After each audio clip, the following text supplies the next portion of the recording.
Shalom. I was asked to say a few words to the Livnot family about the month of Elul, which just started a few days ago.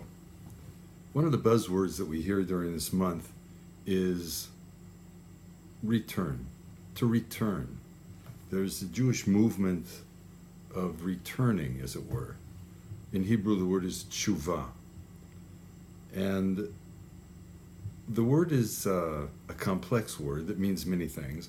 In the most basic way, perhaps, we could say, when we ask the question, well, what are we supposed to return to? I'm fine just where I am, actually. Why would I want to go backwards? But return could be a full circle. Return could be kind of a closure. Return can also be a kind of a growth, personal growth. Perhaps the most basic way of returning now is both in Israel and in the United States and many other places. It's back to school. We're going back. We're returning. We're going back to school this week, next week. People who went on vacation in the summer are going back to work. They're going back to their regularly scheduled programming. It's something that happens after the summer as we start the year again. It gets a little mixed up outside of Israel because most of the world starts the calendar year in January, and the last month is December, which is winter. Although in the Jewish calendar, this is the last month, Elul, and we start our year with Tishrei, with Rosh Hashanah, and afterwards Yom Kippur, the days of awe, the high holidays. And it makes a little more sense when you take a look at what's going on in nature in the land of Israel. This is the end of summer, and in Hebrew, the word summer and end comes from the same word. Also, the word for thorn. You know, people who've been in Israel during the summer, which is a time when many people, for good or for bad, visit Israel. It's very, very hot. Everything at the beginning of the year began with rain. That's how we really, perhaps that's what really makes our new year, is that it's the beginning of the rainy season. But the countryside turns green, and then in the summer, when it's very, very hot, everything is very, very dead. And brown is the color that takes over the countryside of Israel. And it's also the time for thorns. It comes from the same word, summer, end, and thorn. The thorn is the pointy end of the plants of summer. And a fourth word that comes from the same root word is figs. The biblical word for fig is also from the same root word as summer, end, and thorn. This morning I went out to pick figs from our fig tree. There must have been 70, 80 figs. Would somebody be willing to come and help us eat all these figs? It's incredible. But that's what happens now. It's the end. And when you look out at nature, really, there are so many things that happened this past week. I could just mention a few of them. Clouds. We don't have clouds in the summer, really, in Israel. And this past week, I began to see clouds in the morning, at night, during the daytime. It was like, where have you been?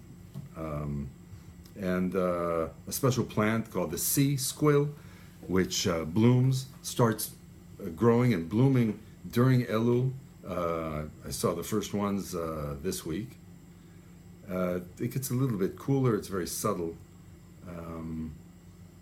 And perhaps the most powerful thing I saw was the migration of hundreds and hundreds of storks as they start going south for the winter. They're going back to Africa for the winter. And for those who connect to nature and don't just look at it and say, wow, but rather, what does that mean for me? If all of nature, plants, animals, the countryside are returning, then perhaps we should also be doing some returning. What could be a way that the people return? Well, perhaps this is, if New Year's is a kind of a reset button, this last month gets us prepared for resetting. We're able to return to our original or more beautiful potential self. Perhaps it's a return to a kind of simplicity, to a kind of childlike simplicity. I'm not saying we should be children and babies.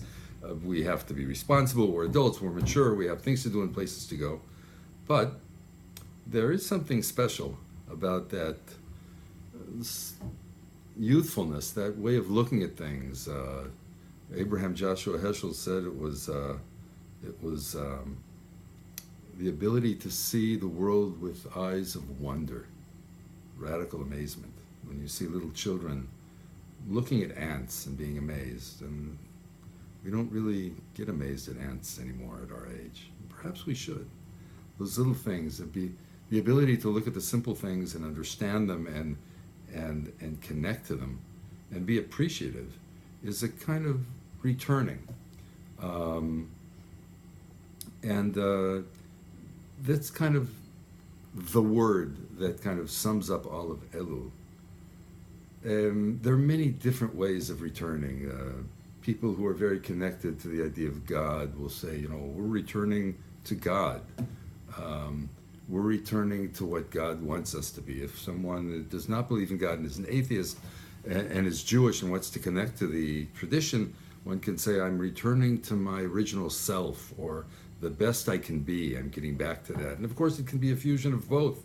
And there can be other ways that you can see that you're returning, that you're going kind of, what looks like sometimes going far away could actually be going in a circle, and at some point having closure, making full circle, and coming back to oneself. However you feel that this time of year brings you to a kind of a return home, to home base, as it were, before we hit the reset button in the days of awe, Rosh Hashanah and Yom Kippur. I hope that we're all able to use this month of Elul for our own personal going back to our better selves. We can all get better. We can all try to reach a little more our potential. And when looking back over the past year, Elul is a time really for reflection and introspection, and a time of doing some accounting. Perhaps we'll finish with a simile of the farmer who, as the rain begins to come and is about to be here, he or she takes the grain and the fruit that were in the field and in the shed, or bring it into the barn and the silo and even part of the home, so it will be out of the rain. And that's the time to say, okay, let's see, how many apples and grain, and how much did I pay for those? Okay, I came out ahead this year, or I lost this year. And taking the cue from farmers and from nature, perhaps it's a time for us to say, okay, last year's New Year's resolution, I said I was going to do this and that. I was going to be a better person, reach my better potential. Let's see, what did I do? Why? I wasted a lot of time. I squandered so much time. I was focused too much on myself. I could have been a more giving person. That's the time to do the accounting. That's what Elul is for. So wherever you plan to return, have, as they used to say on birthdays, may you have many happy returns.